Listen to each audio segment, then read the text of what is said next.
Hey, these lights on. How about that? You see me better?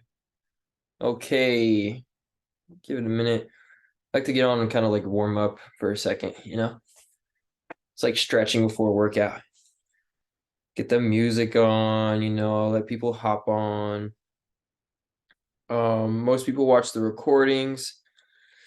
I'm really stoked at what we got going. If you are watching this recording, if you don't already know, our Discord group's popping off. As of this day today, we haven't announced.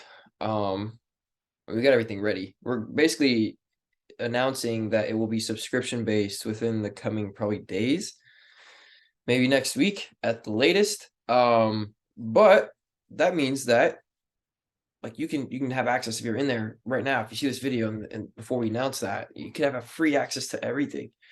We got people going off on trades. Everyone in there, every one of my partners in this group. There's 5 of us right now. Is experienced at trading. Super awesome. Really good chartists. See what I did there, chartists, and have proven to be profitable. And some have been trading for just a few years. Some, like me, have been trading for like 6+. So anyways, it's really powerful. There's some amazing stuff going on in there. Just make sure that you're in the Discord. Let me show you really quick, because also I have to announce this live to everyone because I didn't do that in Discord yet. Let's see here. First and foremost, I don't know why I even start anything without having some kind of music on.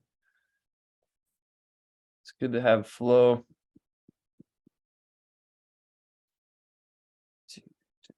Okay, there we go. Play this going. I'm going to share this really quick. We need to delete that bot. Okay.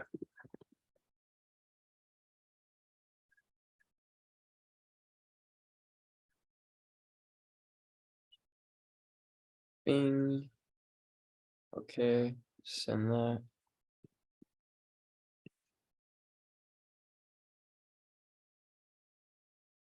And let's copy this signal message just to make sure. Today, I'm going to talk about crypto. I'm really stoked to share. So I don't want to get too in deep. I want to make sure that everyone else that wants to be live has a chance to hop on. So we'll do a couple things really quick just to get centered, get focused, and then give people a chance to hop on. And then we'll go deep into crypto, because I want to talk about just some of the fundamentals of crypto. Like I talked about in the private signal group, in the mentorship group, a few days ago, that I believe it could go down lower. And I want to talk about why, and I want to talk about what I see. I also want to talk about some of the news that's happened. And anyways, before we get into that though, I want to take it, get centered, and give a chance once again for everyone to get on. So I'm going to do a little visualization, and I want to do a visualization meditation. It's going to be like a little guided meditation. I'll probably keep it maybe 5 to 7 minutes, really short. And the intention behind this is going to be to tap into abundance, to tap into the frequency of abundance. And not only the frequency of abundance, but the frequency of superabundance, if possible. And they're different, because abundance to me is having, I always have what I need, I'm taken care of. And there's even just, a little bit more than what I need. And I never have to worry or think twice, right? To me, that's abundance. Superabundance is I have so much more than I would ever need. I'm overflowing, I could do anything 10 times over, And so that type of abundance or superabundance is really empowering to tap into. We can call it wealth, but wealth implies still that you're chasing the money side of it, whereas superabundance is all inclusive. Most people, when they think of the word abundance, because the world has so much attachment to money, they think of money immediately. Let me get off the Twitter here. I pull up Twitter because I'm going to share some things with you guys later. But money is just one aspect of how we can experience abundance. And actually, it's one of the lower aspects of how we can experience abundance. But when we are tapped into abundance on all the frequencies, the higher ways that we can experience abundance, what's the highest way we can experience abundance, in my opinion? That's spiritual abundance. And everything that entails, that's ever expansive. So if we're expanding in some of the higher frequencies of abundance, it's going to be really easy for us to naturally expand in our lower frequencies of abundance, like money or, having physical things. So realizing that abundance is true abundance is being abundant in all things, is being expansive in all things.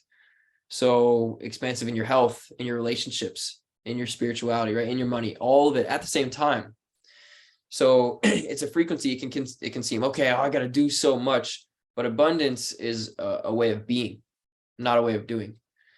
Most people think, I have to do these things, and if I do these things, then that will make me into this person, right? If I work really hard, then I'll be good enough to be able to be the person I want to be, and then I can have what I want.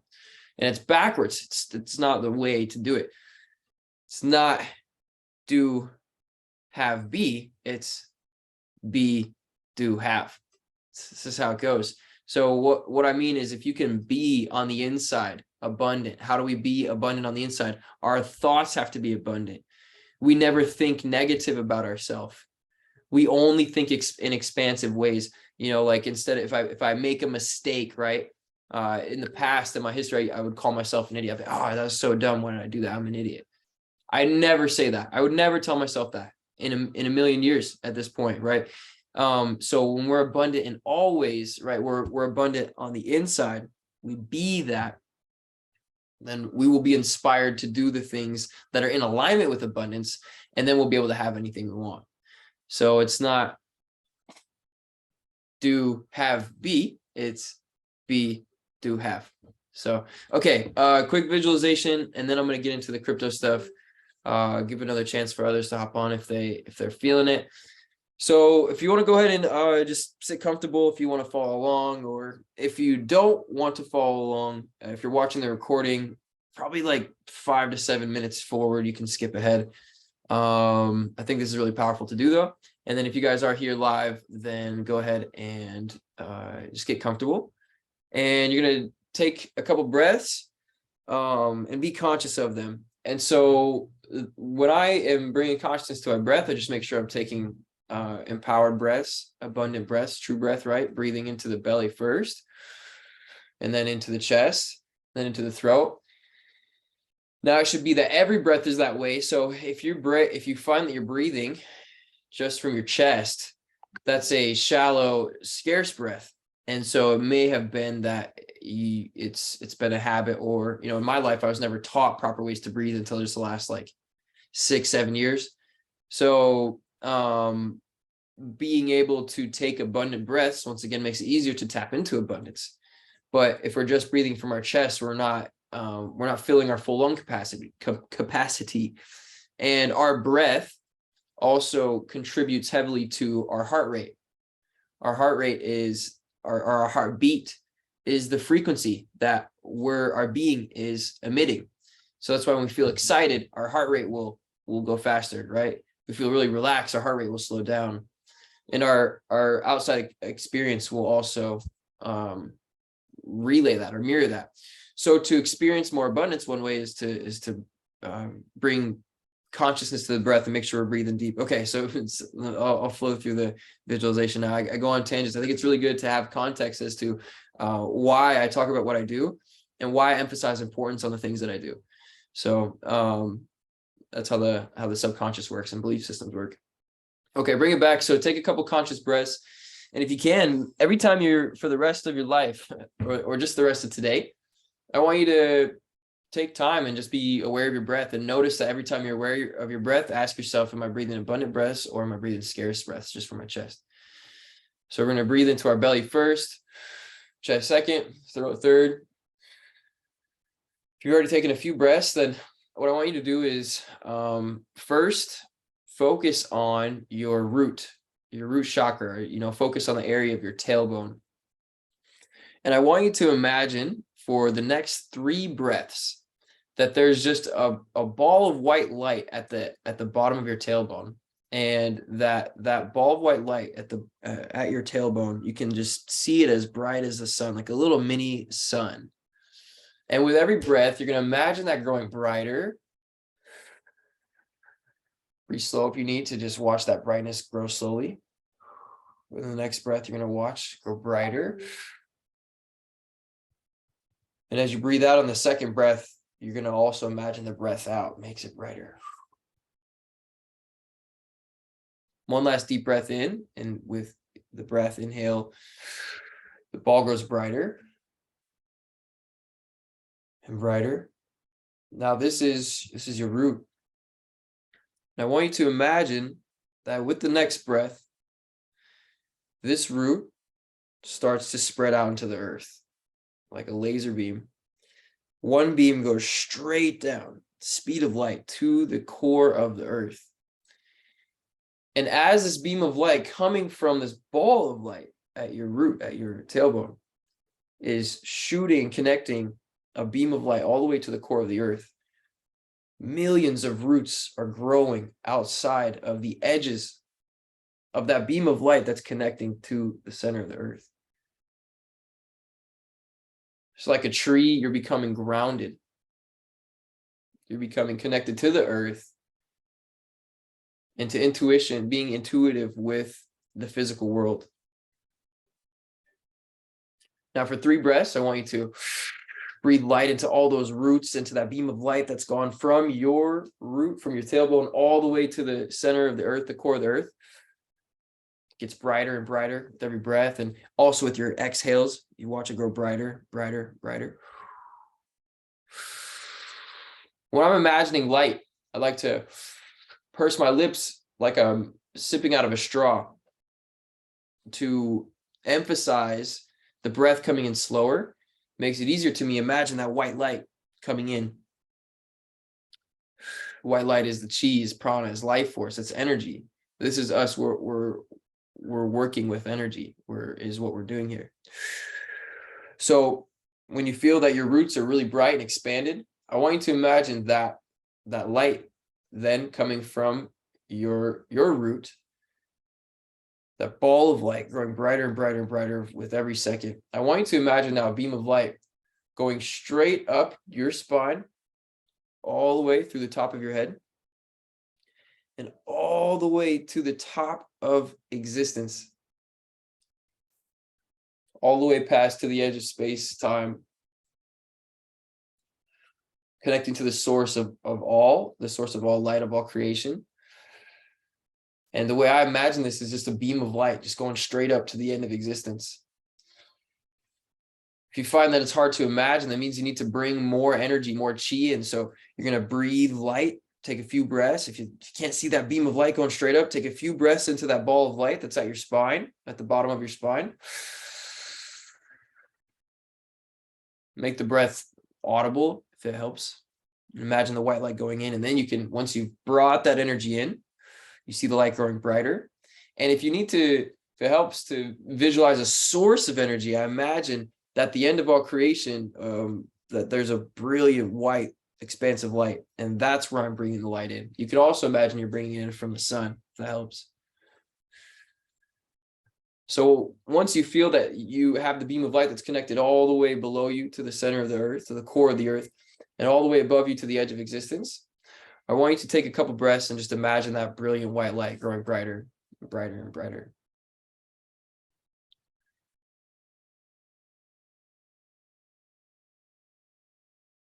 Now, this is a way to feel centered. You're going to take a couple breaths, wiggle your fingers, wiggle your toes.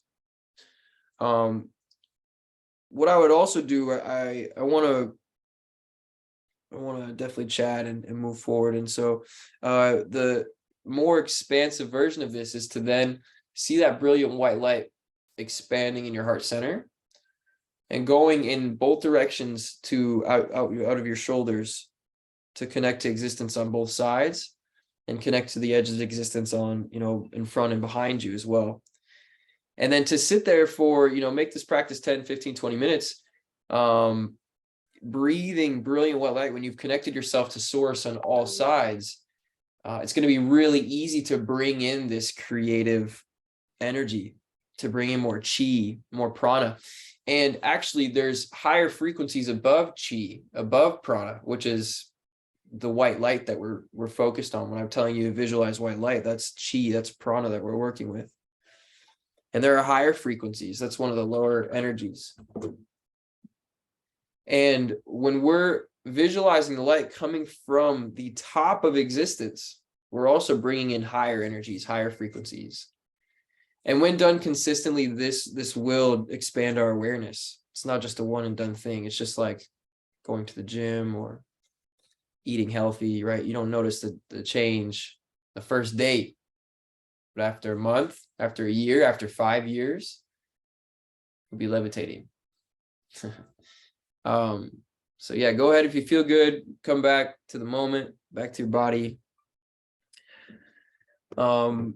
It's very, very important, I think, also to, when you feel comfortable, by the way, go ahead and open your eyes. It's very important to match this, bringing in all this white light with also working with your physical body too.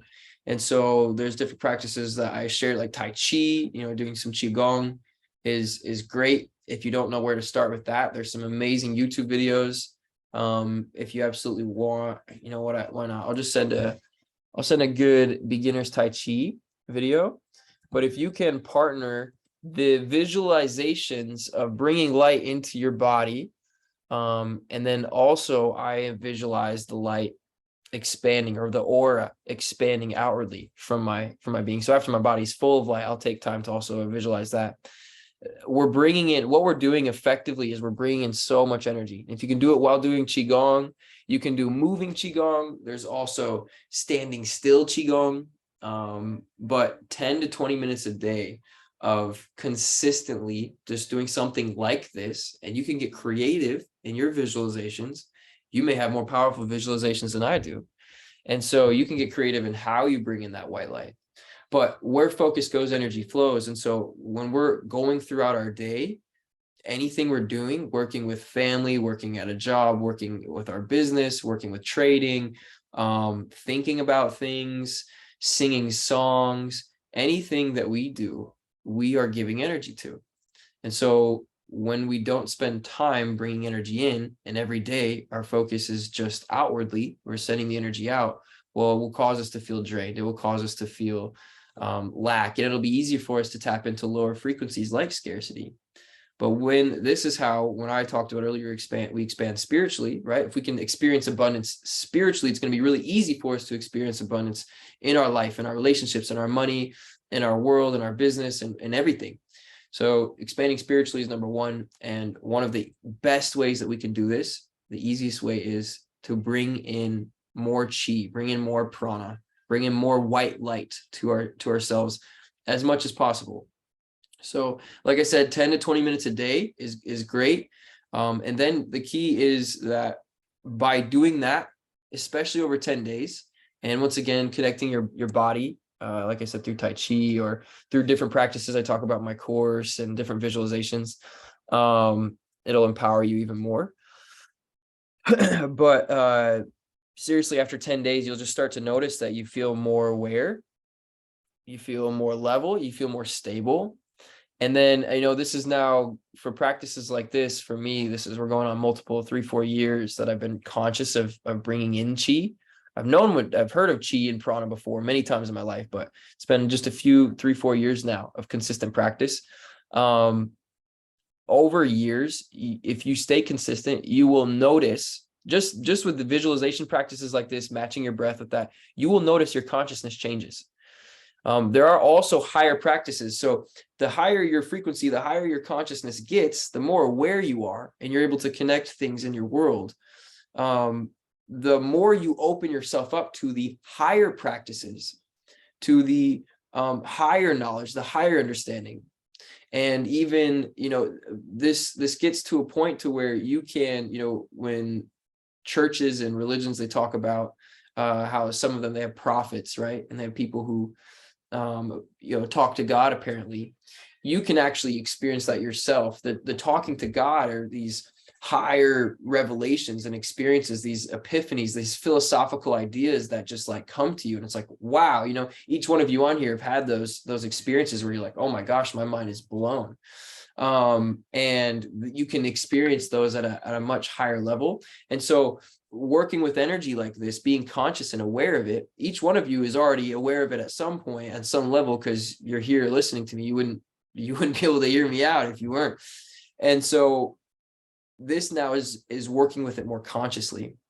So the results you'll see if you're consistent are, if any of you have ever experienced a different awareness through deep breath work, sure, through psychedelics like mushrooms or LSD or even ayahuasca. These things, for the most part, they bring a higher level of awareness, but only for a short time. All of them wear off. They're not the only ways to experience this higher level of awareness. There are many other ways. But through consistently working with energy, working with chi, like actually realizing that this is a science, this stuff exists. Even though we can't see it, we can't see infrared, right? But it exists, it's around us. And the more we cultivate it, the more it will bring our awareness up, the more we're going to, hold on, I'm losing the track of thought. I had an idea specifically I want to share. It's okay. I'm going to just explain the flow, but you're going to start to feel level. You're going to, like I said, you're going to start to feel absolute. You're going to start to also see your world expand, because what you're doing by bringing in energy is you're creating more space for yourself, where you've been maybe giving out way more energy than you've been bringing in for most of your life. You're not changing that. And so that is one of the greatest levels that we can experience of abundance that is connected to this earth, sort of the physical. That's a whole other conversation. But by working with this energy, you are going to also experience your world, not overnight. Oh yeah, I just remembered the point that I was going to say. Not overnight, it will expand, but over consistency, you're just going to notice, wow, these negative people that were around me and taking energy from me, they're just kind of slowly fading away. Wow, I just upgraded to a new living space. Just got a new house. It's bigger. Wow, you know, just so random. Or you're going to find yourself going on new trips and things like that, because you're bringing in more abundant energy. And what I was saying, oh yeah, back to the point of the psychedelics, that's where I lost my track, is that by working with energy consistently, it will take us to where the consciousness that we might have had to take a psychedelic or do some intense breath work or anything similar, right? It will give us that consciousness naturally, where we don't have to actually take anything to experience a higher level of awareness.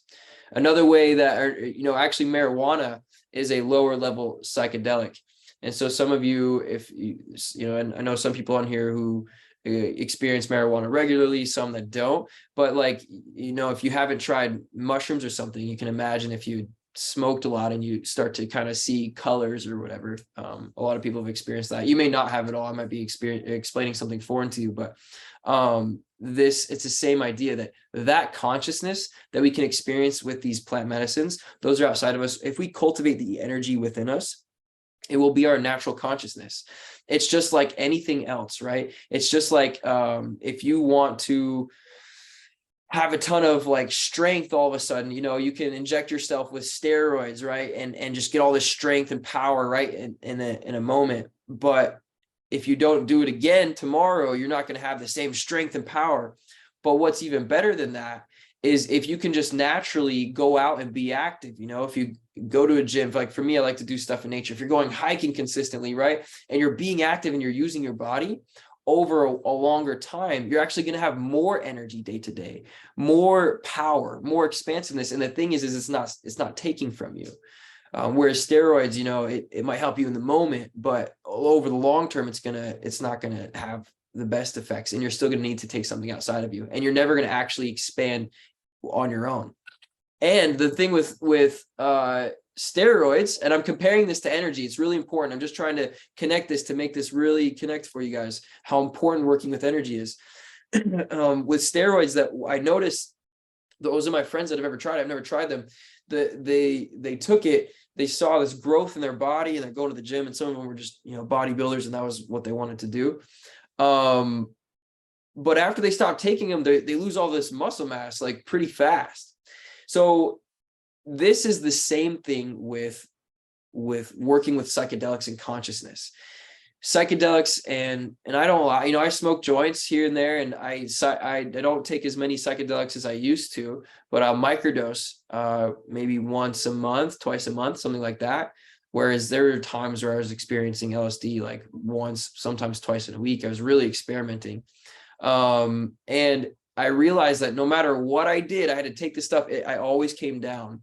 So if you can consistently make this something, not just for today, not just for next week, next month, next year, but for the rest of your life, see this as hygiene, right? Just like brushing your teeth. We all know if we don't clean our mouth, we don't clean our teeth regularly, our teeth will start to get yellow and stuff, which is okay. Like, it happens. Life happens. We're not perfect. I've gone many nights in my life where I skipped brushing my teeth. We all have. It's okay. But just realizing that we get out of life what we put our energy into. And so at working with energy hygiene, it works directly with our consciousness. So if you want to experience higher level of consciousness, just sitting and meditating and just focusing your mind on nothing will not get you there. It won't.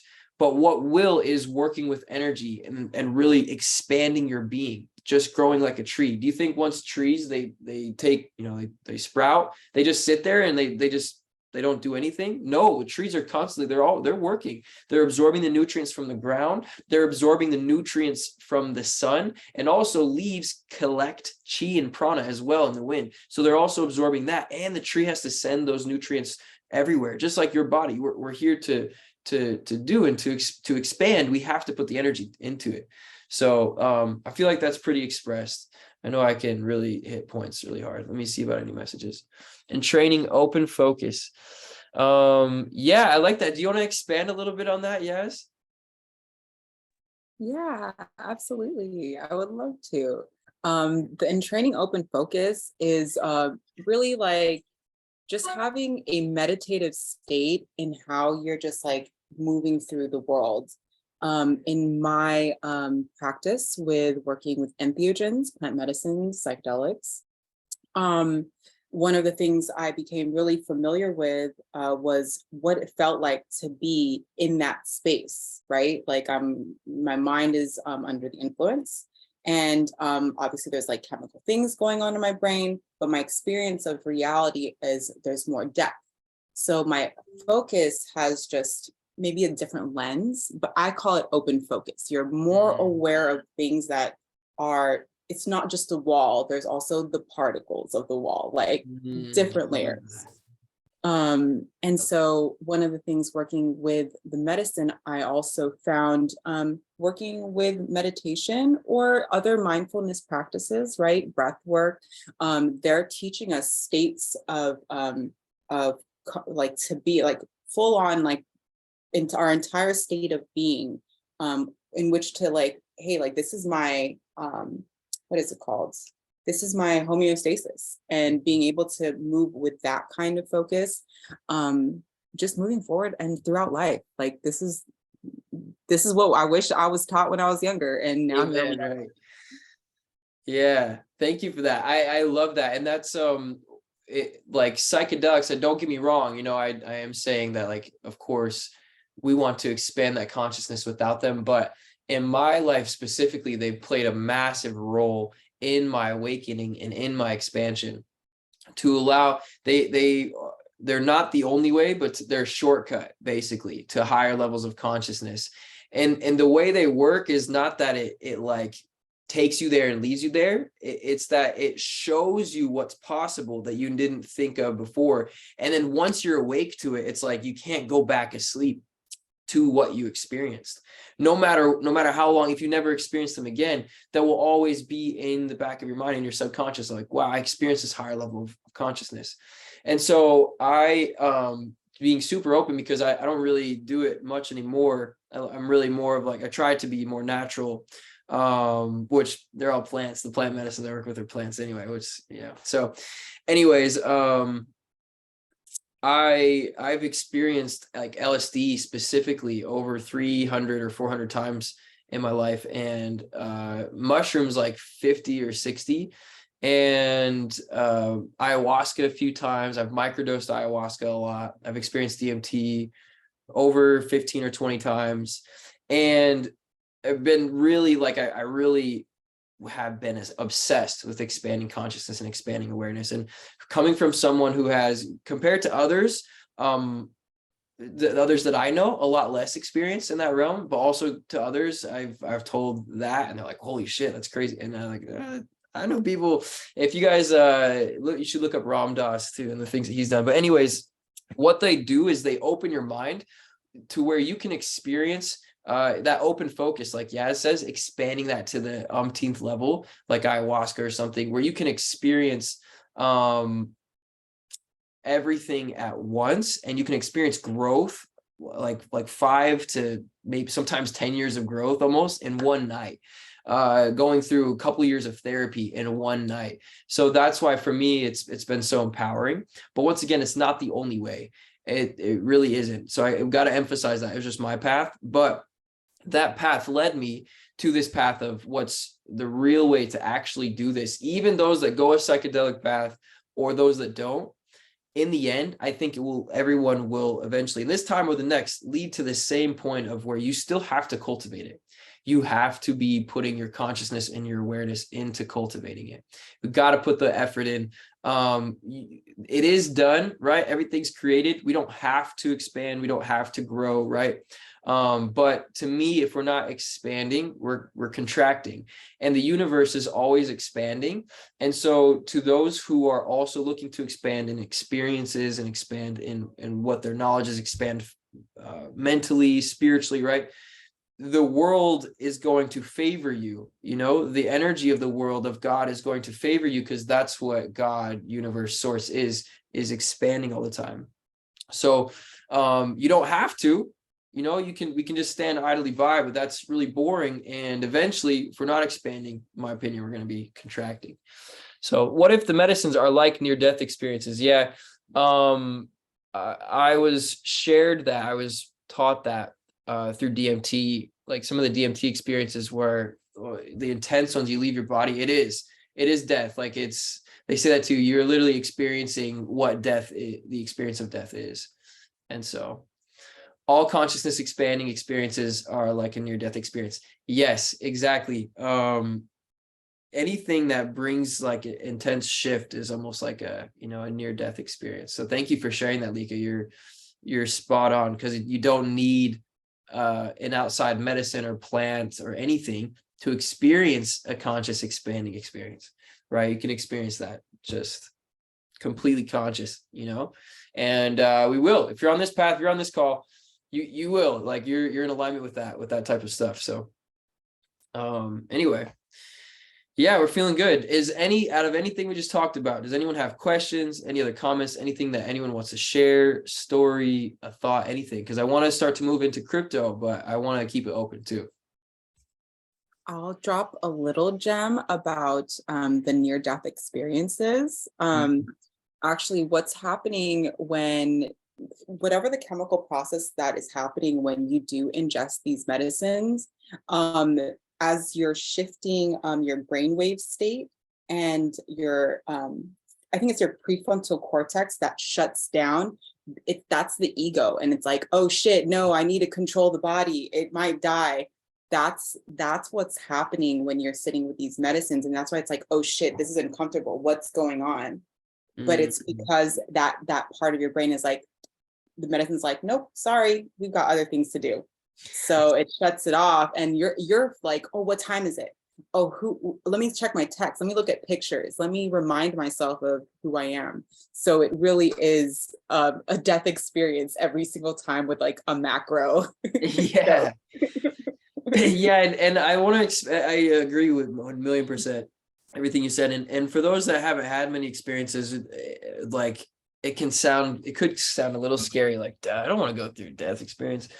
The death is the best way to, I think, express it. But in reality, the lower experiences are just having these, like, we're an old version of you. Imagine every single one of us sober has experienced the moment in our life where something happened and we were never the same again, where an old version of ourselves died. And what are experiences that could be? This could be after getting out of school. This could be having a traumatic experience of like losing someone close to you, falling deeply in love, right? These are different things that can expand, or like basically where an old version of ourselves dies, right? We do experience in a way a death of an old version of ourselves. So these, once again, these plant medicines or these experiences that can also be brought on at times with a sober mind or without anything at all, that's exactly what they do, is they make it to where it's, the more you take of something, it's like asking yourself, of course, you want to have the right intentions, go into it with my anticipation, my intention is to grow with this. We of course grow with everything. But you can, the intensity of that near death experience depends on how deep you want to go. And so you can experience something light if I just want to experience more awareness and wow, okay, my awareness has never been to this level. So in that way, in that, you know, an old version of myself is dying. Or if you want to go full on, you know, ayahuasca ceremony for a couple of days and clear out all your traumatic experiences from your childhood in one or two nights, it can be really, really intense if you think about that. So anyways, I don't want it to be scary, you know, and I want you, if you feel a call for anything, actually, it's a good transition or a good time to mention. I mean, Yaz and I later on, probably my girlfriend Mia in partnership as well. We'll see. But we're going to have a conversation later on and we're going to talk about just like a psychedelic master class. I don't want to call it a master class, but just a guide and share experiences. And I know it'll be awesome. So that's coming. So stay on the watch. Lika just said we always see the other side too. So just remembering that part assists. And there are also other plant medicines that can co-work. Oh yeah, I said this, sorry. That can co-work with the experience. Yes, exactly. Exactly. So yeah, just being aware, and the focus here is like, how do I know what's right for me? Just focus on what outcome do you want to experience? What are you looking to experience? And what belief systems or traumas or anything are holding you back from experiencing that, whatever you want to experience. And that will show you where you get to do the work. And then you say, okay, how do I heal this? Or how do I move past this? And what needs to happen for you will come. Yeah. Universe does show. Yeah, I got to change this music. It's on this like meditative music, and maybe that's why we keep talking about this, or it's just like the levels up. So, okay, well, good. Appreciate you all for being here, because what's cool, there's this really cool thing called human design. I recommend everyone check out. Human design's good, or even taking it the next level, gene keys. So just search those, human design or gene keys. It looks at your astrology, the numerology of you're going to need the time you were born even, but your birthday and all that, and it tells who you are and your strengths, your superpowers, and the best ways to maybe go about living your life. It's like real science driven data, not like, yeah, with astrology, like science driven. So it's really cool, it's powerful. Anyways, there are different types of human design. There's generators, manifest generators, projectors. I don't know all of them, but I do know mine. I'm a projector. And what I'm able to do is tap into energy a lot more easily. And so in situations like this, where we're all on a call, every single one of you just being present, your thoughts and your questions, your input, also, you know, we're able, this adds to this field that we've created, this space that we've created. And all of us can tap into this. But this helps me to tap in, and I'll talk about the things that are necessary to talk about based off of maybe the thoughts that you're having, or, you know, the thoughts that all of us are collectively having. So anyways, just contributing. I just want to thank you just for being here, because it definitely contributed to all of us and will. So, okay, I'm going to transition to crypto. I got some things to get done today, so I want to not go over too much, over time too much. So I'm going to share really quick Twitter. Twitter is, I mean, it's my favorite social media, for sure. And I took a Twitter hiatus for a while, for a couple of years. I just wasn't aligned, and I realized now why. That's another story. But when it comes to crypto, Twitter is the best place for it. And you're going to hear me, you guys, I'm going to be talking about crypto forever. I've already been through this situation where I thought crypto was dead, and because it's come back, I know it's not going anywhere. But you guys may have seen the news, and it doesn't look good for the crypto industry for now. Really good for us as conscious investors, because we're going to be getting in when everyone else is going to be getting out and saying crypto's dead. And that goes to show that's the best time in history in this market or in any market to get in.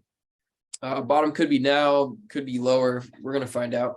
But this crypto, the world needs crypto. And I'm saying crypto because I think that the whole space is, a lot of it is corrupt, but I mean, that's the whole world. It's just that it's more transparent in crypto now. It's all kind of falling, at least it's coming out.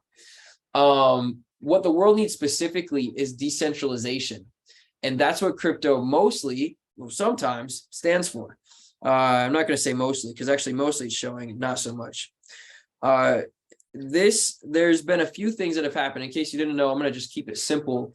One of the largest exchanges, you guys have probably all heard by now, FTX crashed. And actually yesterday, the CEO, the ex-CEO, SBF, was arrested in the Bahamas because the United States released a warrant for him, basically. So they got him. He's in jail in the Bahamas. I don't know. They're obviously the U.S. is going to push to extradite him. The U.S. usually gets what they want in a lot of cases. So we'll see. I don't know what's going to happen, but I've just been watching closely, and basically, to keep it really simple, FTX was one of the largest exchanges as of last year. They got so big to where they sponsored, like they had Tom Brady doing commercials about them. They had the Miami Heat arena, and they had sponsored it. It was the FTX arena. So they got really, really big, and it came out, they actually were insolvent. They've been insolvent for a while. What does that mean is, it was an exchange like Binance or like Coinbase. So for those of you, if maybe you trade stocks, maybe you're not into crypto. If you have Robinhood, if you're holding your stocks or even your Forex account, imagine depositing money to your Forex account or to your stock account or to your crypto account. This company is holding it for you, right? You're trading inside of it. Well, what happened is these guys, they took all the money that was inside the exchange and were using it for other things. And so they basically stole their customers' money to do whatever with it, buy properties, donate to politicians in the US. There's a lot more to it, for sure. One of the biggest things is they were using loans. They just weren't smooth with their money. I'm not even going to go into it because there's so much to it, and every piece of information. But what I want to share is that this situation, because they lost, basically there's a $10 billion hole. So $10 billion in people's money is basically gone. They filed bankruptcy. We'll see what can come of it. But everyone's saying that basically they believe it was almost like a Ponzi scheme. I don't think that it was. I think that they just weren't smart. What they were doing is fractional reserve banking, which is what all banks in the United States and in Europe do. So I love that Jacob's saying it was a straight fraud scheme. They used everyone's money for their own gain. Also, they did arrest him 6 hours before he was going to testify. So yeah, I agree. So much to it. They used QuickBooks. They did, barely though. They just didn't keep track of anything. They're just moving money around. And the thing about this though is, although banks are maybe a little more organized sometimes, banks have been doing this shit for years, for a long time. And so this is why mostly, I'm going to say Bitcoin, but crypto blockchain is so important, because with blockchain, with cryptocurrency, we can decentralize the money. So what happened was, even though cryptocurrency is supposed to be decentralized, it's supposed to stand for freedom, FTX did what banks do on top of crypto. And so took the same decentralized or the same centralized things that the banks do. They did it on crypto, and they ended up, it is horrible, lost a ton of people's money. But banks have been doing this for the longest time. Look at all the financial crashes. Look at all the things. Like, there's just so much fraud. I don't. We can. I mean, if you guys want, fraud history of banks.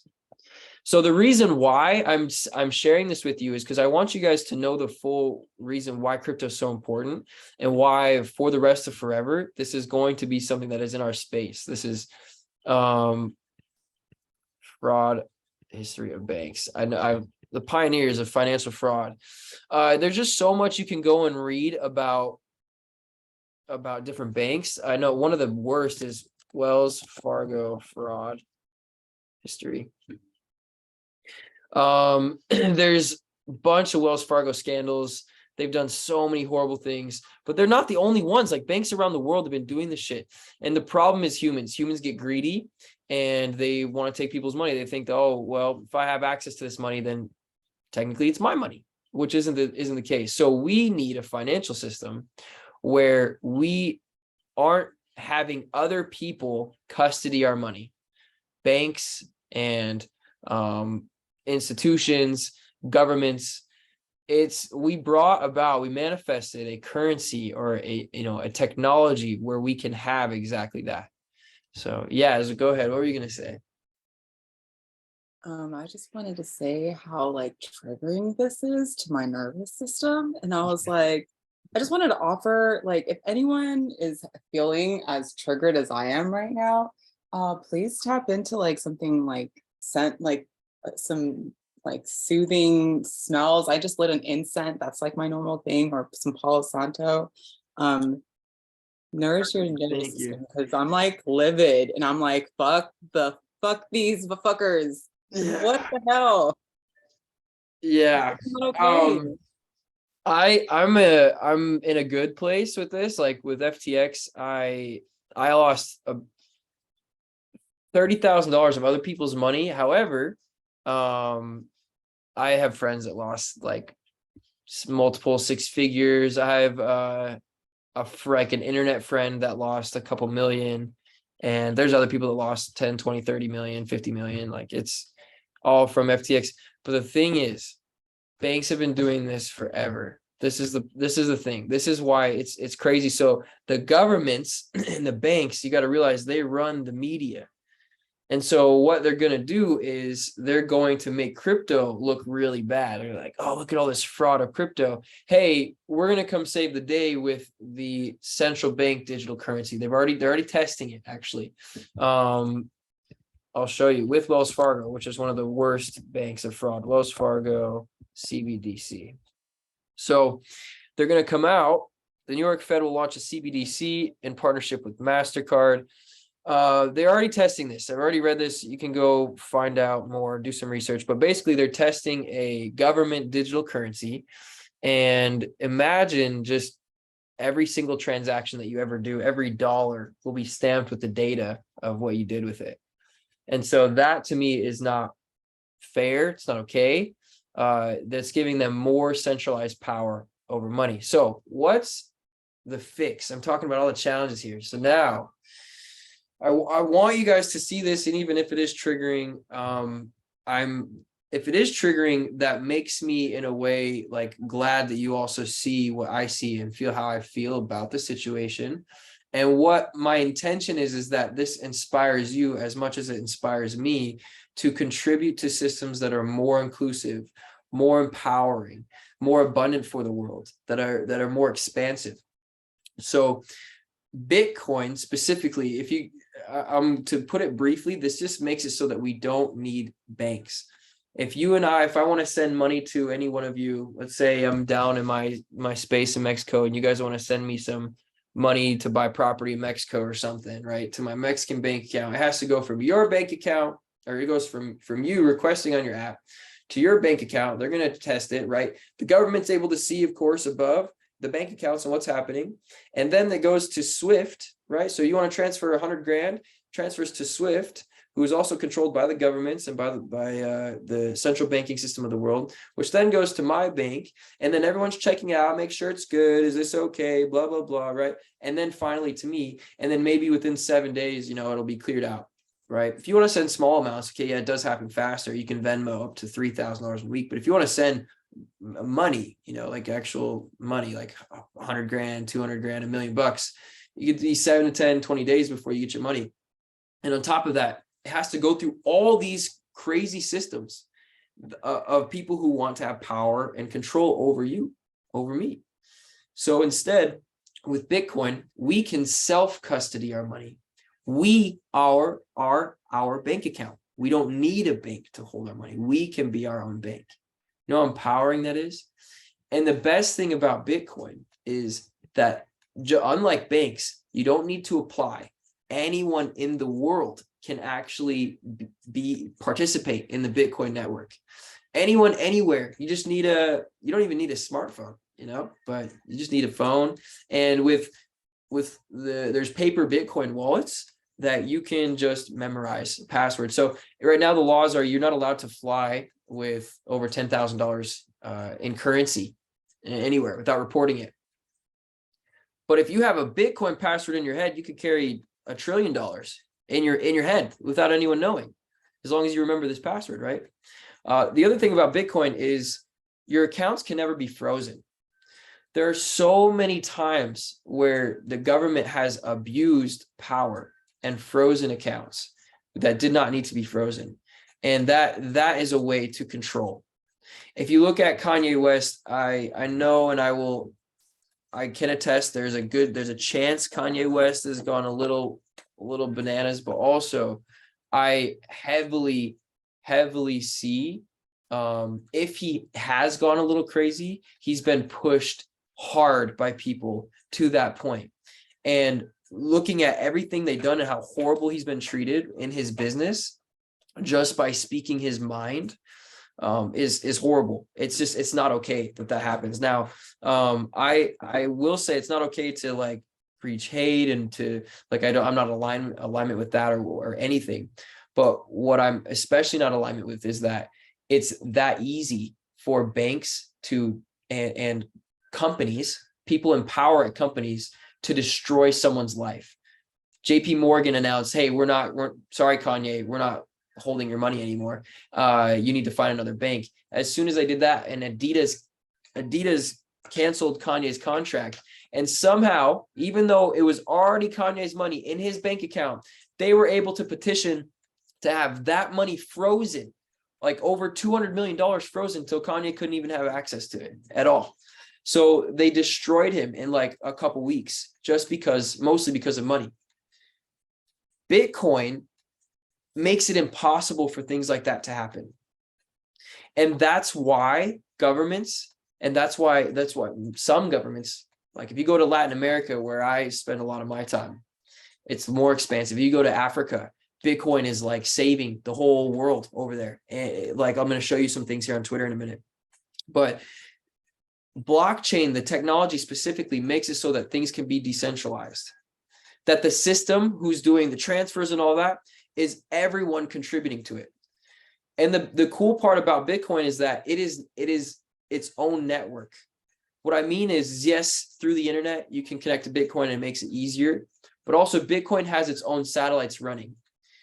That there are soon to be phones, Bitcoin powered phones that go off of Bitcoin satellites, that no matter what, if the internet goes down, your phone will still be working. That you can still transact with Bitcoin with your phone. So these things, now, then there's other people like, why Bitcoin or why not other currencies? The reason is because Bitcoin has the most money behind it, has the most people backing it. It's the most decentralized. There's the most people contributing to the network. Bitcoin is the most used. And so to me, I know that there are other currencies that have come out, other cryptocurrencies that have come out and been more efficient. And I think they'll play their part, in things like gaming and other places. Like I still, even though Solana is low, which I love, I still think Solana will go to $3,000 one day. And it's at like $13 or $15 right now. And so anyways, beyond the point, I think that those coins will play their role.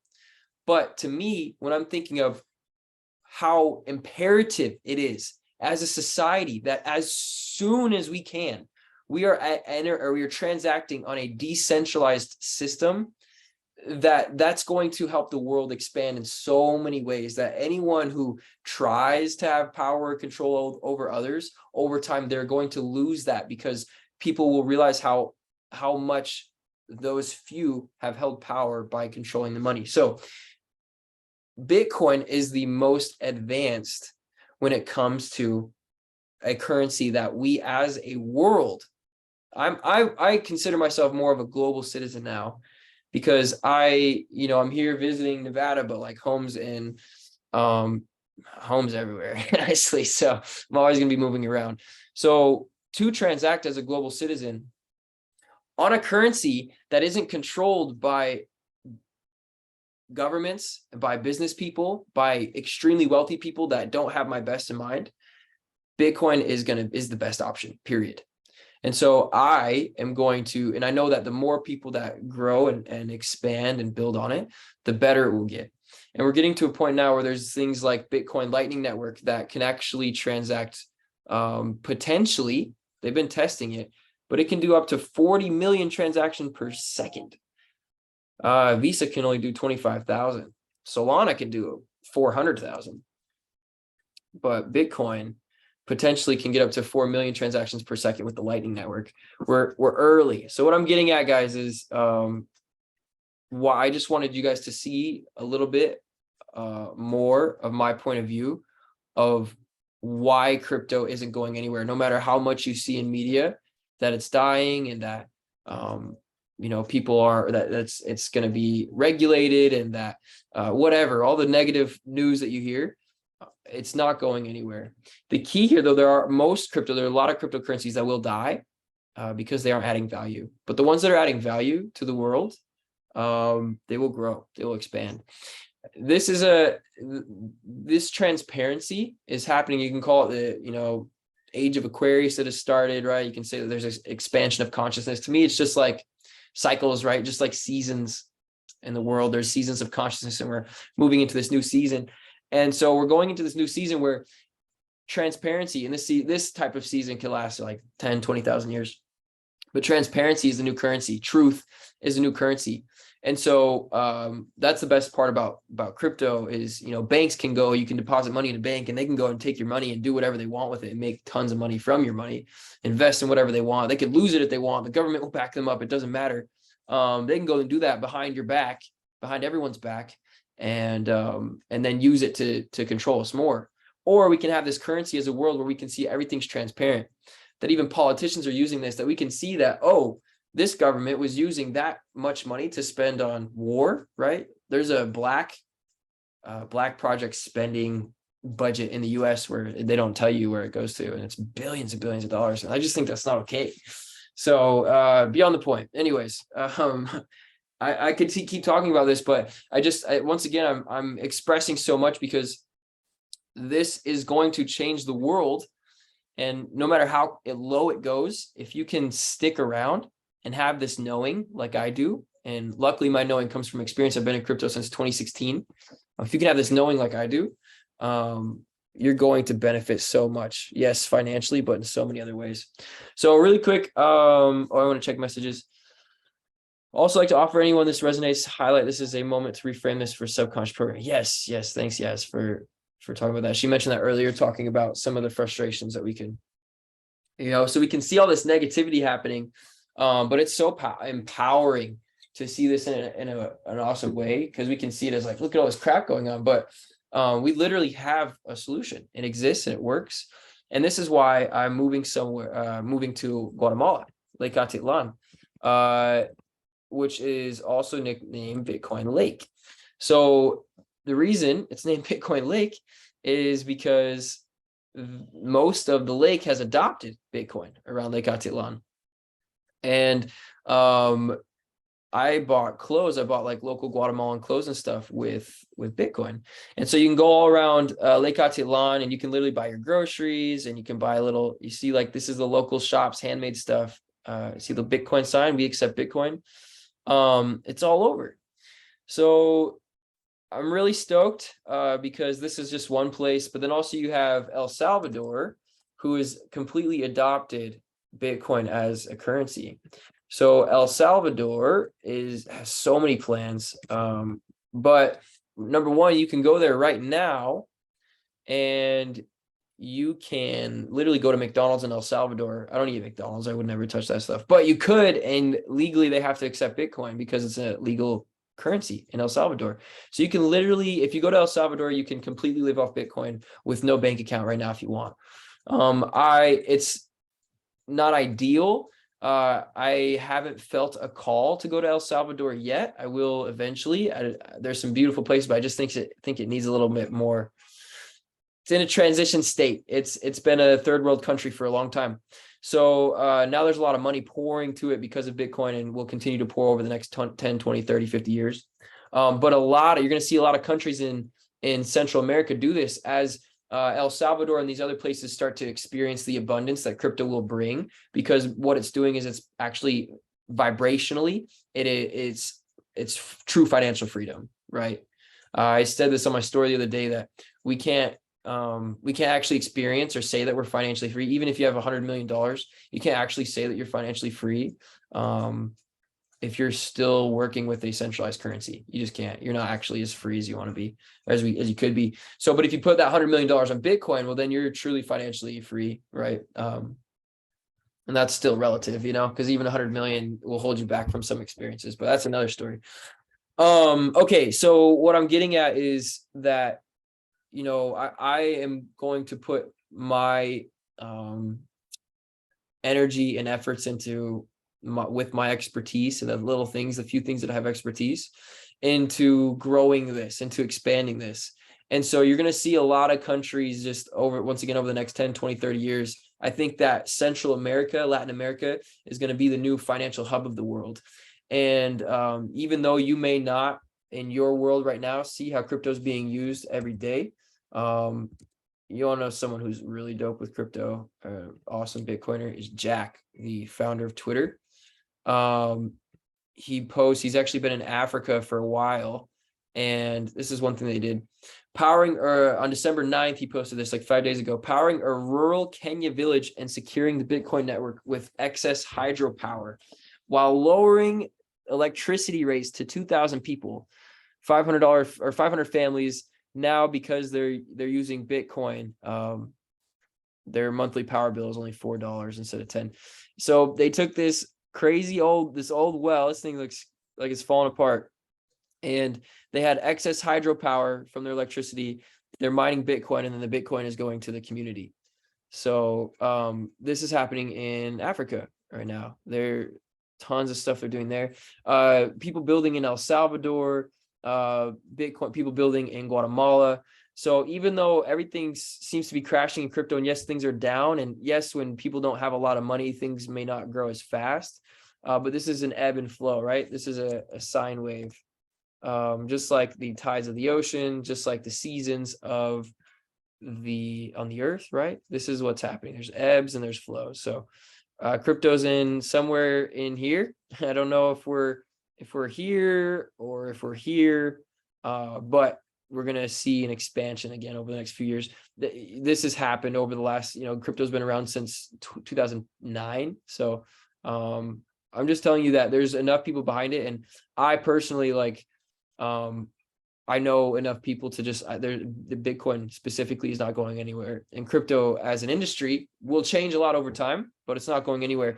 So what does this mean for you guys? Well, if you wanted to move to Central America, like me, or South America, you could easily live off of crypto and not have to use bank accounts anymore, which is going to be what will ultimately lead to healing of the financial consciousness of the world.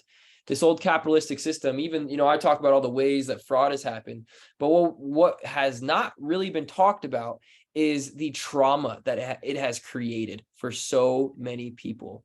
Because capitalism, although it's done awesome things, it's been done in a really inefficient way. And you can just think of any time that you ever felt stressed about money yourself, or think about any time in your life where you had overdraft fees and you're like, what the fuck, I'm broke. How am I going to afford the overdraft fee? I went into overdraft. Like, banks should not be able to overdraft you, period. Right. So all this stuff, like all that mental stuff from finances, a lot of it has come from this system that has been created. And I realize that, and I see that fully. And so the way that it's going to shift is that more and more people over time are going to start to use these currencies that are more inclusive, more abundant, more expansive, more free. And so I know that it's not going to be overnight, but 50 years, 100 years from now, even though governments may not want to claim that Bitcoin will be the reserve currency of the world, they're going to have to adopt it, or they're going to be left behind, period. Because people are waking up and realizing the corruption. They are. And Bitcoin makes it so that you don't have to worry about if someone is corrupt or not, because the system completely eliminates the fact that anyone could scam you. Bitcoin's never been hacked. It's literally like, I'm not going to say it's impossible, but at this point, it's so decentralized that it is impossible. The way I'll talk about another day how the network works and how it's so secure. But just know it's way more secure than even using your bank app. The security of Bitcoin, the cryptography of Bitcoin, it's way more secure than iMessage on iPhone. Like way more. So, yeah, I'm going off. Okay, I'm saying all this because I want you to know that even though I do believe this, and I do believe that crypto is going crazy over the next 50 years, I still think that there's a chance that it could go lower. So there's some of you that are in crypto, or maybe there's some of you that are not maybe in here, but no, you're learning a bit. Some of you that are in crypto though, if you are in crypto, you know of USDT or Tether. So I am feeling a little bit sketched out because Tether is the largest, most used stablecoin in cryptocurrency. Stablecoin, they call it stablecoin because it's pegged to the US dollar value. So they say. Let me show you another coin that was supposed to be pegged to the US dollar value. This is called USTC. Terra Classic. If you guys remember Terra, you guys maybe heard of Luna. Maybe some of you did, some of you didn't. But this was a what do you call it? Software, that tried to create a dollar pegged currency. And it's, as you can see, it's not worth $1 anymore. It got attacked. This was earlier this year, but you can see just like with the attack. On the 8th, it was worth $1.99. And by the 14th, it was only worth 12 cents. So imagine that you were in crypto and, most people use these coins to hold their dollar value of their accounts. So they're like, okay, well, because the dollar value of Bitcoin and other crypto goes up and down and up and down, right? But $1 stays at $1. You think that, right? But the inflation, that's how they get you, is you think that your money's safe. But anyway, it doesn't matter. That's another thing. But all these people were expecting their coin to stay they're at $1. But yeah, a lot of people lost a lot of money. And this happened also to their main coin, Luna, with the same attack. And so Luna was up at like over $100. Let me go back to, let's just go to 1 year. Where is it at? We're September, June. Okay. No, what the heck? I don't know why it's not showing up. Oh, Lunacy, I forgot, because they called it Classic now. Yeah, so this was the original Luna. This is a blockchain. And you can see here, let's go to 1 year. Same blockchain that on May 4th, it was $86. May 11th, it was $1. And now it's, way less than a penny. Right. So a lot of people lost money overnight here in this. And this attack came from what people think actually it was Alameda, that they did some things with the markets and they kind of made it to where they forced that coin to go down. Alameda Research is the original company owned that funded FTX. And is owned by Sam Bankman-Fried, which was the exchange that just went down. I showed you that, guys. Not Alameda Research. What's that? The name said not Alameda Research. It just made me laugh. Oh, yeah, that's funny. Yeah, so Alameda, they're just like I said, there's so many details with this case. I don't want to go into all of it. I just recommend doing some research yourself. Maybe I'm gonna find I can maybe find something that gives an explanation of it if you guys are curious. But all you gotta do is search SBF and just look at some of the hashtags and you'll be able to find out more. Anyways, I'm saying this because I'm leading up to something, okay, why I think it's possible that crypto could go lower. So they believe that through FTX having tons of money and Alameda having tons of customers' money, that they use that money to crash this network, to crash Terra. They deny it, of course, but that's what their records say, or that's what people think. And so they are the reason this went down a lot. And a lot of people were pissed off about it, but no one could really prove who did it. Nice, Bitcoin's moving up. So with all this craziness happening, it's awesome to see that the price is moving up, because that to me, people are buying. So if you don't already have crypto, buy some, or if you don't already have Bitcoin, buy some. Realize that it could still go down 50% or more, but definitely buy some. Okay, let me connect. Where are we going? Why do I think it could go lower? So that happened. This is an algorithmic stable coin, that UST coin, the one I showed you that's supposed to be $1, but definitely not worth $1 anymore. Worth like 2 cents. Just shows what is possible for these types of things. So Tether is the largest, and actually, since a lot of people have been talking bad on Tether, you can see that a lot of money has been moving over to USDC, which is a little bit more secure. They actually have backing. The challenge with Tether here is the company has actually never really shown that they are like proven that they have the reserves that they have. So it says that their market cap is $65 billion. So that means that there's 65, almost 66 billion USDT tethers, which means that they need to have that much money in reserves to back up the money they have. Well, that's what FTX was supposed to have. They had, something like $50 billion. They're supposed to have that, but they didn't. There's like 10 billion that was missing. So Tether isn't coming out with proof of reserves. They won't do it. And they haven't done it for a long time. Now, nothing's ever happened to Tether. They've been around for a long time. But something that's this is what gets really, really sketchy for me, is the people that run Tether. So I got to find it. I think I'm just going to tell you guys straight out, though. But basically, there is the chief legal counsel, which I forget the guy's name, the chief legal counsel of FTX, right? This company that basically stole people's money. Chief legal counsel was this guy that created this thing called, I think it was World Bets. I don't remember. He made this. I got to find it. I'm going to find a whole breakdown of it. Basically, in a gist, the guy who was chief legal counsel for FTX here, which was basically a Ponzi scheme, his last business was this online poker company where he basically made it to where him and other members could see other people's hands. So basically they were able to play poker against other people, see all their hands, and they raked in millions and millions, and they scammed people, and it was hidden for a while, but then came out. That same guy was the chief legal counsel of FTX here. Well, one of his business partners and by the way, and then look at FTX turned into a Ponzi scam. One of his main business partners for that cheating poker site is one of the guys who runs Tether. And so Tether being really, really sketchy, not sharing their reserves, and also being run by a guy who is a known scammer, makes it really, really sketchy, because $65 billion is the what do you call it? The market cap, $66 billion. The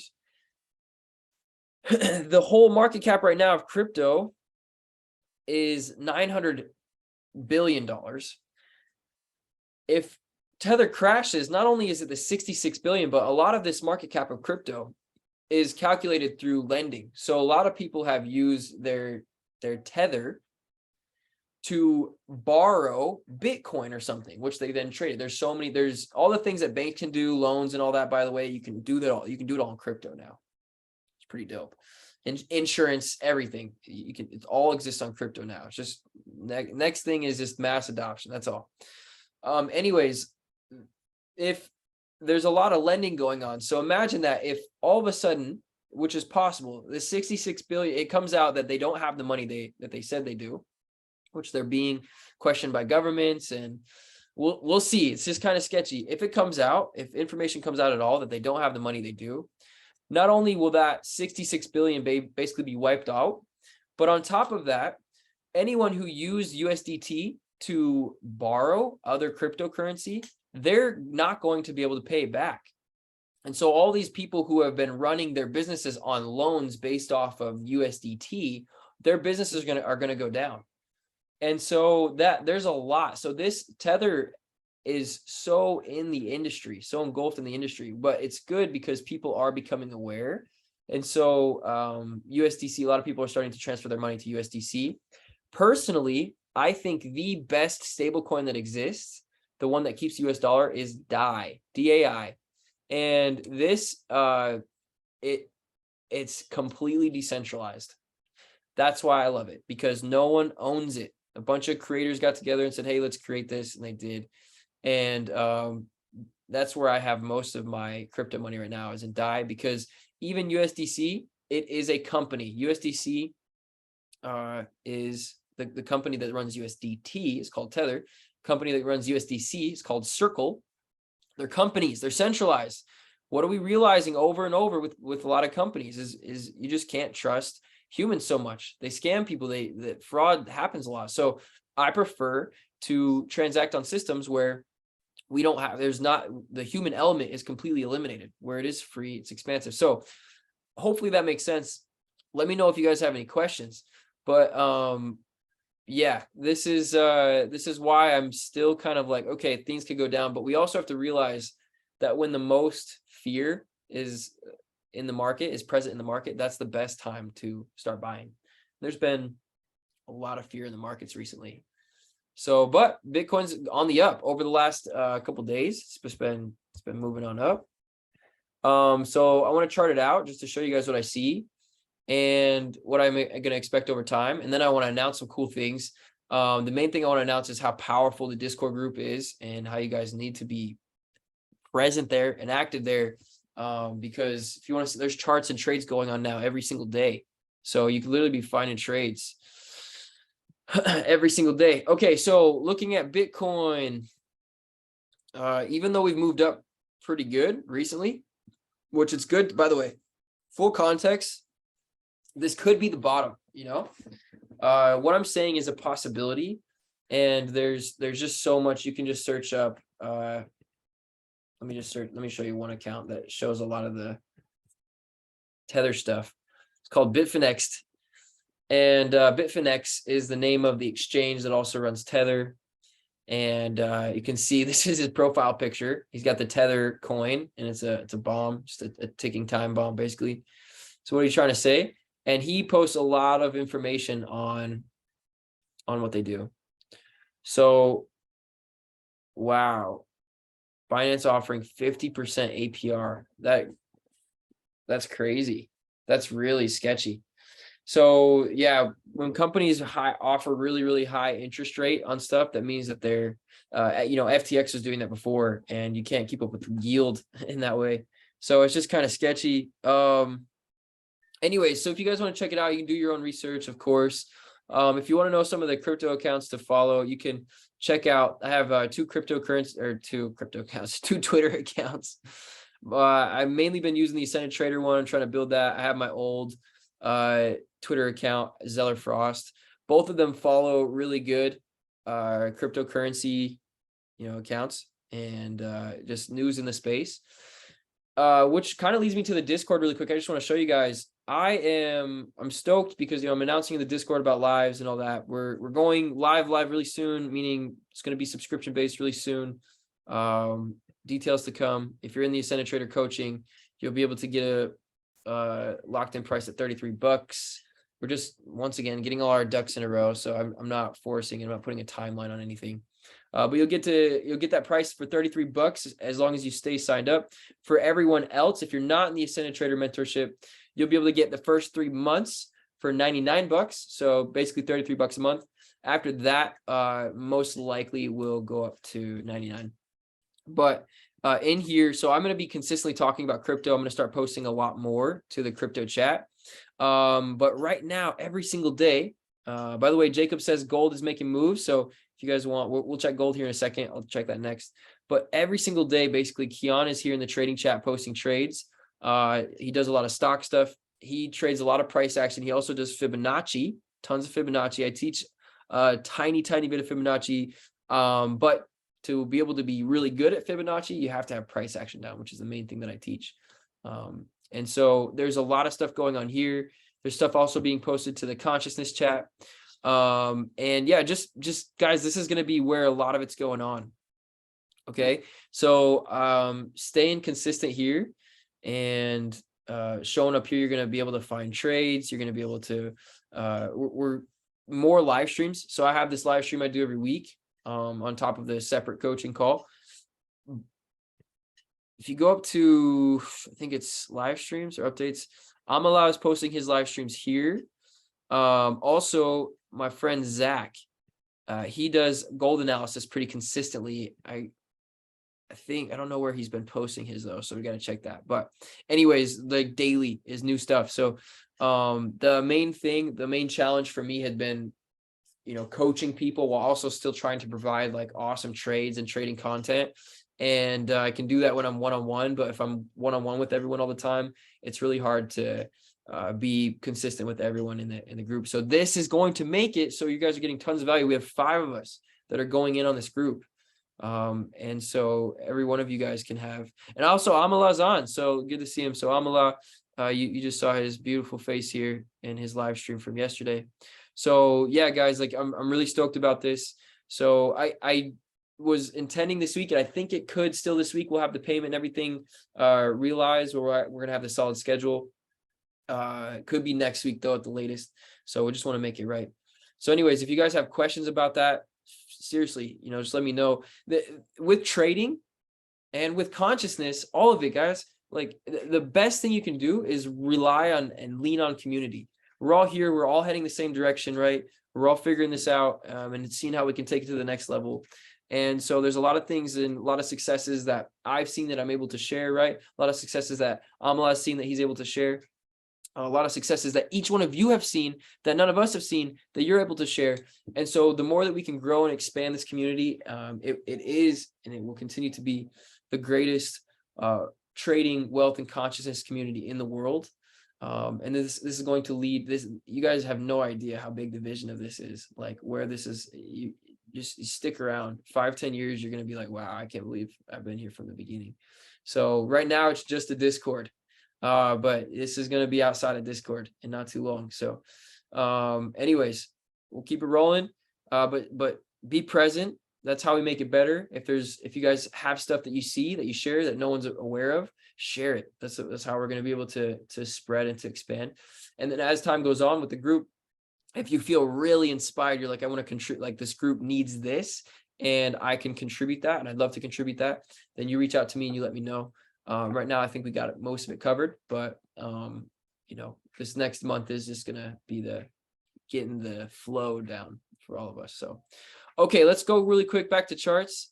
Let's check gold out. I got to finish, by the way, my Bitcoin thoughts. It's good to have some, knowing full well it could still go down. There's a lot of reasons why it could go down.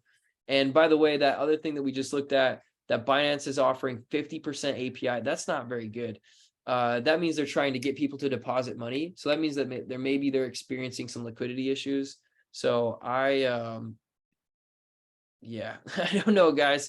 We'll see. Anyways, I think pull all your money off of exchanges. That could be the smart thing to do. Unless you're trading it, just make sure you're not trading your full stack if you're trading crypto. Okay, so Bitcoin as a whole, we're definitely obviously still in a downtrend. We've gone up a little bit over the last few days. But looking at this, well, first of all, this daily candle, 5 hours left, strong wick, strong rejection. We can also go to the weekly chart, and we can just very clearly see, like based off of support and resistance, this is a strong support level. We were supported here, we went up, supported here, we went up, but then we broke through. And now we seem to kind of be testing that as resistance.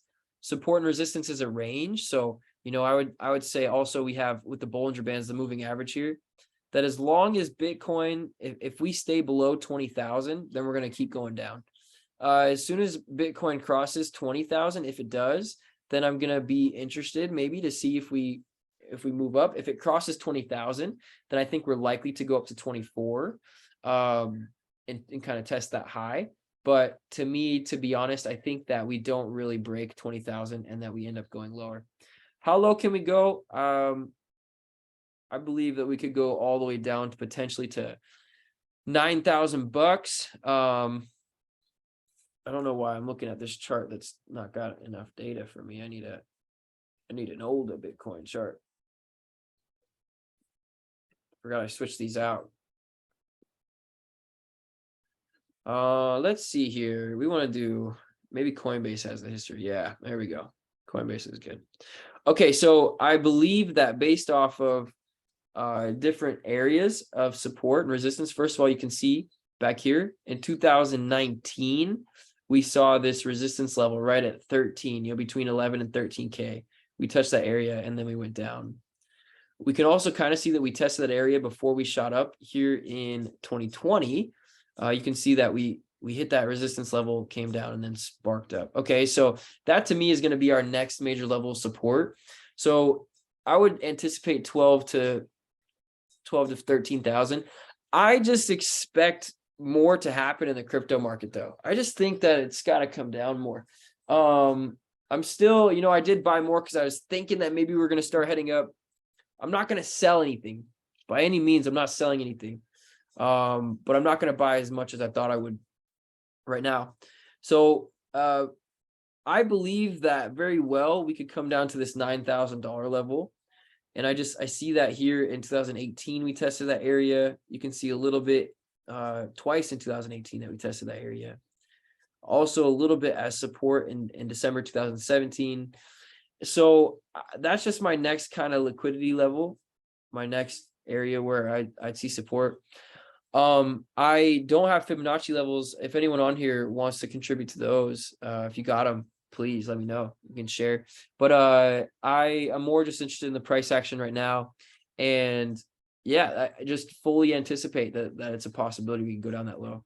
So as for also, you know, Solana, I think similar thing. I think Solana can go to $3.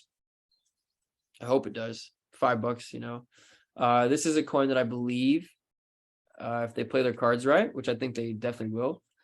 I definitely know they're going to go up to $200-300 again or more, but I believe that Solana could get to a couple $1,000 easy. But no, that also I believe, and this is stuff that I've done the math. This isn't me just saying, oh, I think it could. I've actually done the math. I've compared different companies out there, compared market caps of card companies, Visa, MasterCard, and game companies and all that. And crypto can do all that and more. And so I've done the math of what I believe that this could go to. And so doing actual math, I have actual math that I can back up my Bitcoin prediction of at least $1 million. I don't know how long it'll take. I think maybe 10 years or less, to be honest. But you know, Solana, something like this, I think I'll lowball and I'll say $1,000, but I think 3,000 is not crazy. I think Ethereum eventually will go to $100,000 eventually. Definitely 10K. Like that's an easy one. So just saying that in context, you know, like if you look in the grand scheme of, okay, Bitcoin could go to 9,000. So if we bought here at 18,000, if it went to 9,000, that would be bad, right? But over the course of 50 years, if you look at, oh, I bought Bitcoin at 18,000 and it went to $4 million. Well, you're actually then going to be considered a genius. So the best way to play crypto right now is just long term. Just keep kind of buying and holding and not touching. Buy, hold, forget about it, you know? So, okay, I'm expressed on crypto. I will actually go to gold now. Hopefully we didn't miss the move. Gold, to me, it could be reversing, to be honest.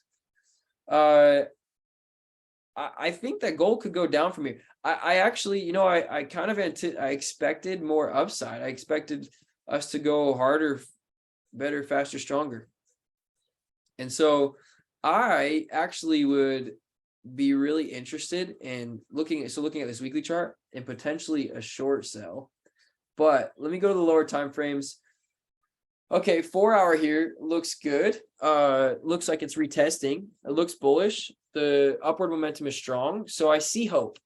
I definitely see hope here. Let me just check the monthly really quick. Monthly, we're right at resistance level, like right at the moving average. Yeah, so we'll see. You know, we got 16 days left, of course, in the monthly, so we can't make a decision yet. Weekly, we just had an exhaustion candle last week.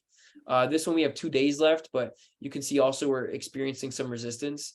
But the fact that the lower time frames, the daily looks decent. I don't know. I wouldn't say amazing. It is kind of strong. And the 4 hour though, the 4 hour looks pretty good for upside. I wouldn't be surprised if we go up, but for me, I would not want to get into a buy honestly right now unless we start to break above like 1830. If you're trading higher time frames. If you're trading lower time frames, then you can just watch for a solid retest, which on the 4 hour we're just touching where I have this yellow line.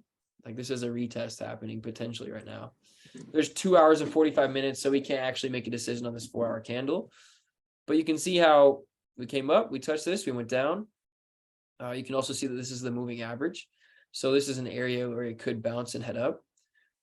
But because of the higher time frames, I'm kind of assuming that that's not going to happen. See, the 1 hour, we just squeezed really tight and we just got a strong downward movement. So this is probably this is a movement that Jacob was just talking about. So sorry, Jacob, I wasn't. Oh no, dude, you're fine. Hopefully you caught it.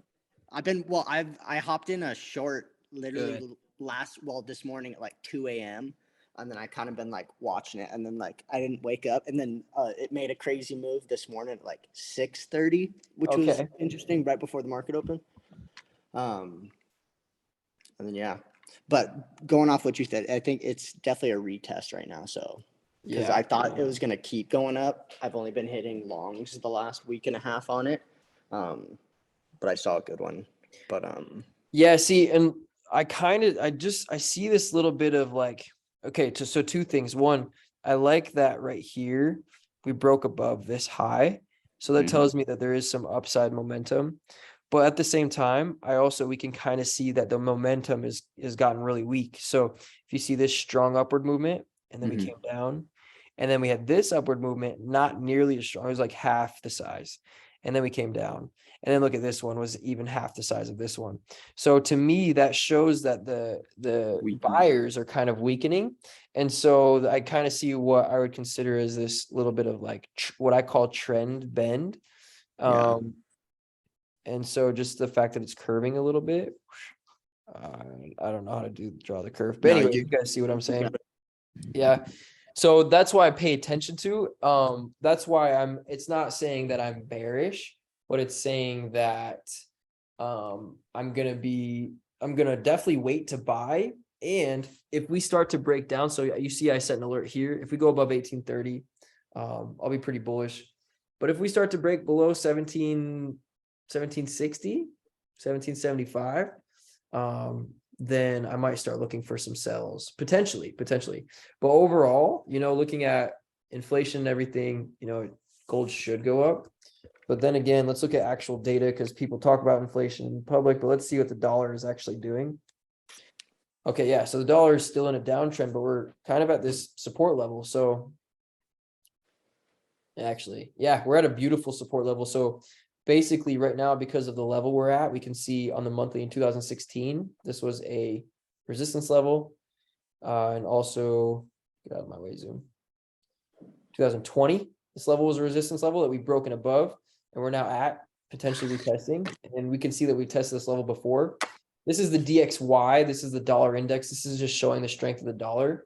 So the fact that we're potentially at a support level means that we wouldn't want to go against the dollar right now. This says that the dollar could go up.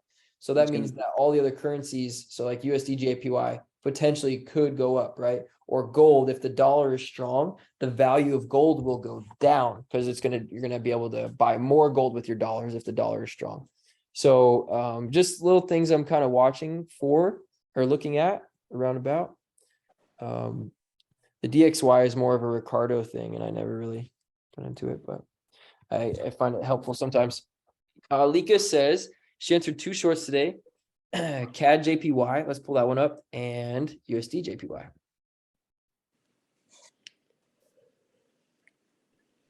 Okay. So CAD JPY, let's see, on the daily, well, let's start with the weekly. On the weekly looks good, but I would say right now with the weekly, it looks like we're bottoming. We just got an inverted hammer, and we got 2 days left in this current weekly, of course, but we're not really seeing strong continuation. So I would say being careful, because the weekly says we could turn around. The daily, we're also in the support level. I have this little box I drew from before, but we have this purple line as well, and we're right at it. Doesn't mean that we can't go down below it, but it does mean that potentially we have to go up or sideways before we move down.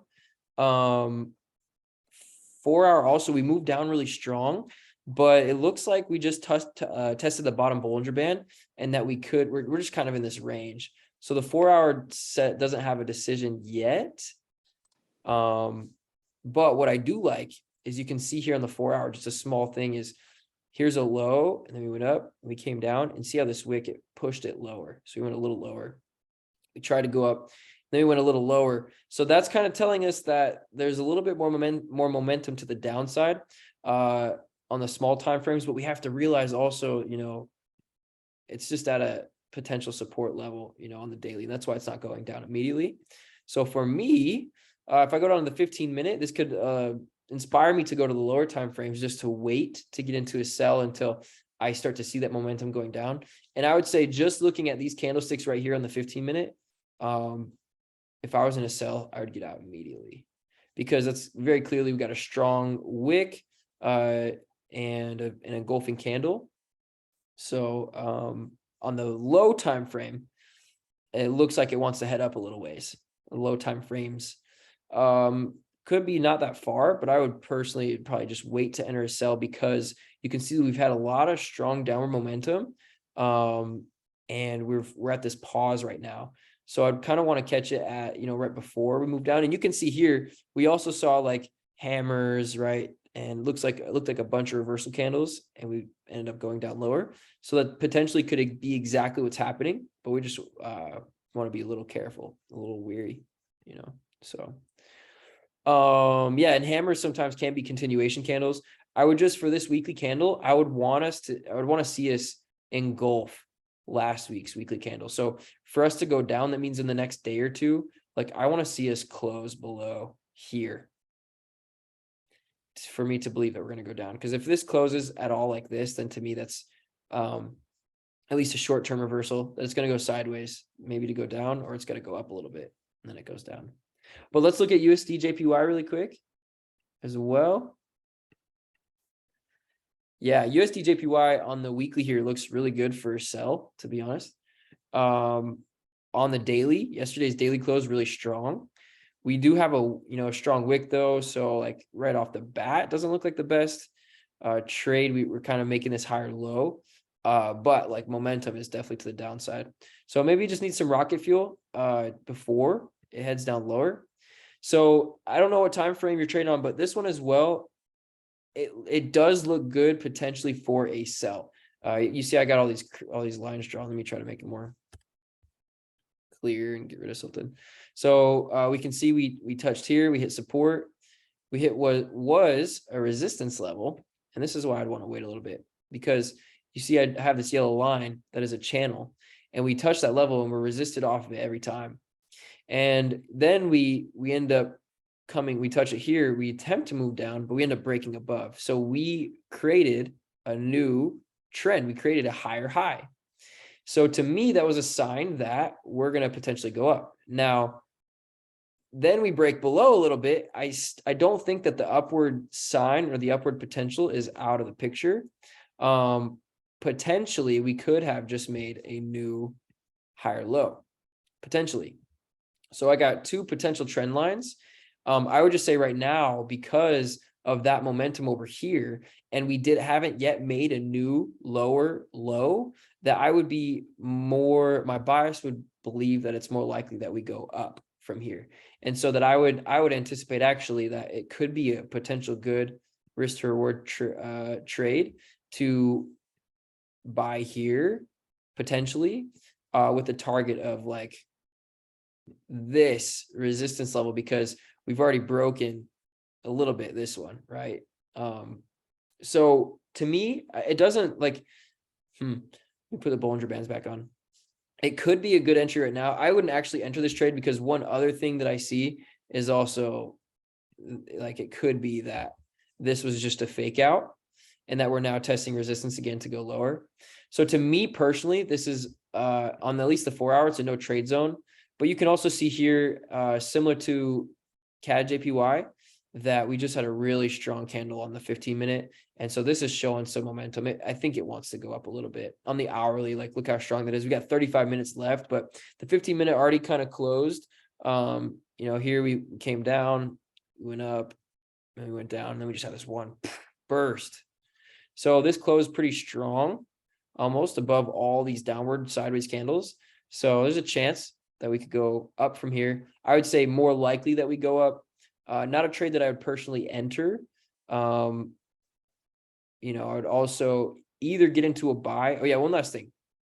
On the daily here, you can see very clearly that here when we hit this bottom, we went up, strong bullish engulfing candle.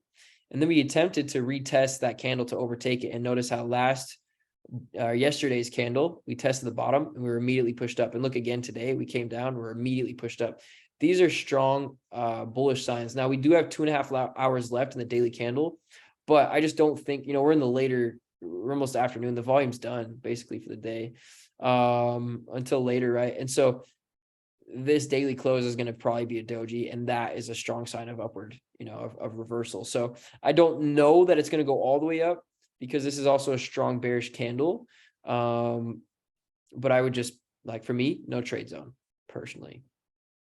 So that's what I see. Here's British pound, Japanese yen. I drew out this potential buy. Looks pretty good still, actually.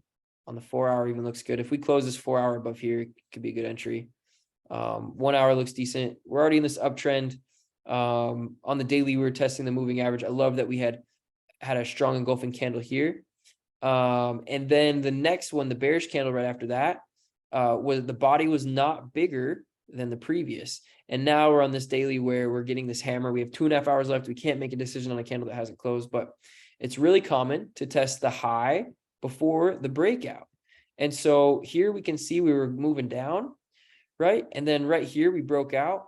So the high before the breakout is right here. So if I draw a line for that, right there, that's the high before the breakout. So not only is it a place for us to test because of that, but also because of the moving average here. So to me, I would expect some upside.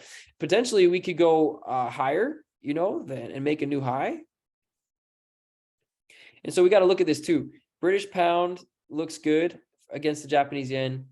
The Canadian dollar versus Japanese yen and the US dollar versus Japanese yen, they all look like they're kind of wanting to go up a bit. So we can justify and say, okay, well, maybe seems like the Japanese yen wants to go down. So just potentially probably good to any Japanese yen pair, maybe having that bias a little bit, right? Bias is subjective. We should try not to have bias in trading. When I say bias, I'm just saying, like, what's the flow doing? I want to go with the flow, not against the flow. You feel?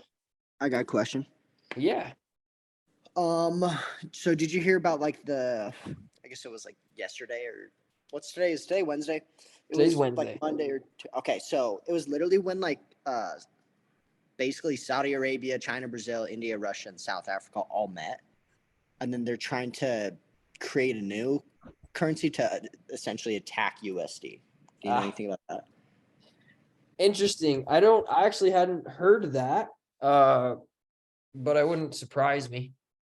I'll find the thing I saw and I'll send it in the signal. Word. Yeah, that'd be awesome. Yeah, these guys are just they want power, they want control. You know, if they wanted actual freedom, and arguably, like, I don't blame them if that's true and they really want to get rid of USD as a reserve currency. I don't blame them. The US has used that to overpower the world for so long, and it's not fair. Oh, that's for me. Athletic Greens, let's go. All right, guys, new supplement. It's not new. I had this before. Athletic Greens is great. If you want like the best, I am not sponsored. It sounds like a podcast sponsor. But Athletic Greens Links is in the bottom. yeah, it's the best for vitamins, like a daily vitamin. It's just a powder you mix in with your drink, and it is everything you need. And so in this being here in the US, I realized that a lot of the food isn't whole, and a lot of it's GMO, and so it's all good.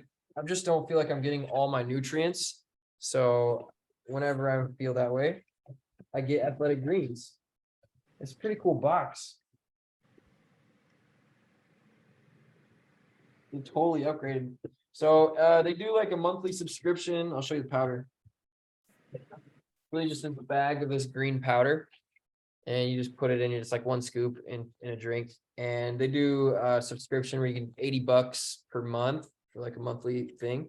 So that was it, $80. Your first sign up, they send you this cool water bottle and this cool container for your powder. So it's worth it. $80 is worth it. You start investing into your health and your wellness. Like some people think $80, I could do that, or I could buy gas with it. No, if you're down to your last $80, buy good nutrition.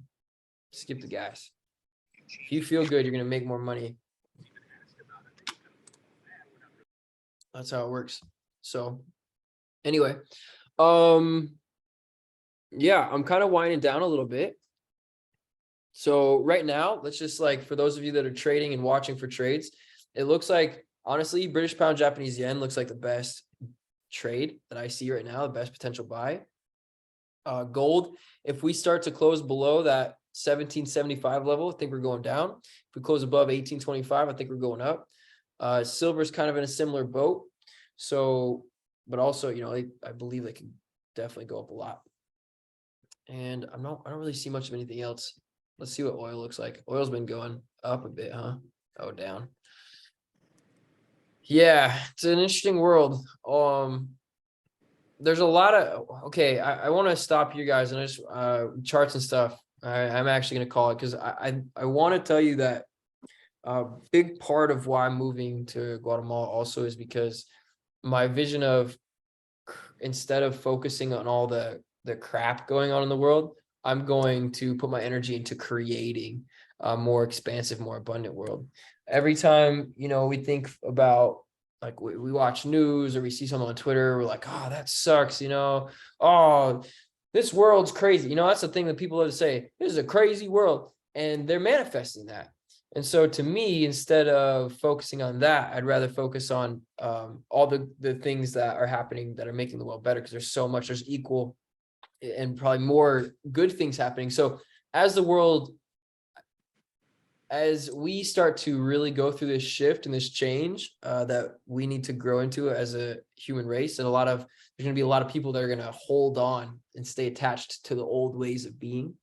So there's going to be some rockiness, some craziness in some places. And so the main thing that I want you to remember is that your mind will create your world. And so the craziness, if you start to subscribe to it, meaning if you're researching and you're looking at it and you're thinking about it, that is what you're going to see in your world. You're going to see it physically. You're going to see it manifest all the time. But if you're focused on all the good things happening, you're going to see more of that. Okay. So heaven and hell are both on this earth, and their frequencies, and we experience them based off of what our frequency is, and our frequency is determined by our thoughts mostly. So just remember that, and also know hopefully we're going to have a big part with Atlantis. I'm focused on community, and I going to create some awesome physical communities to make it more expansive and more abundant, more free. And so, you know, my intention is that every one of you experience levels of financial freedom that you've never experienced before, and that your families never experienced before, and that you maybe never thought possible, and that we all just do some awesome things and build cool communities around the world. So I'm here to support in any way I can, but just remember, it's your mindset that's going to be the most of it. So cool. Okay, we're feeling good. Lake Atilan, yes, this is what it looks like. We're moving to Lake Atilan, Bitcoin Lake. So if anything comes up for anyone, let me know. Please share anything that you guys see that comes out. If you feel it's expansive, my opinion would be best to share it in the Discord. And also always open to any opinions and things on how we can make things better. So cool. Okay, well, I just realized it's 11:30. I'm gonna go get a bite to eat, and then yeah, I'm gonna text you if you're available. We can get on a call. But yeah, everyone else, I appreciate your energy and your time, and I'll post the recording for this here in a little while. So okay, guys, all the love, all the blessings. See ya. Peace.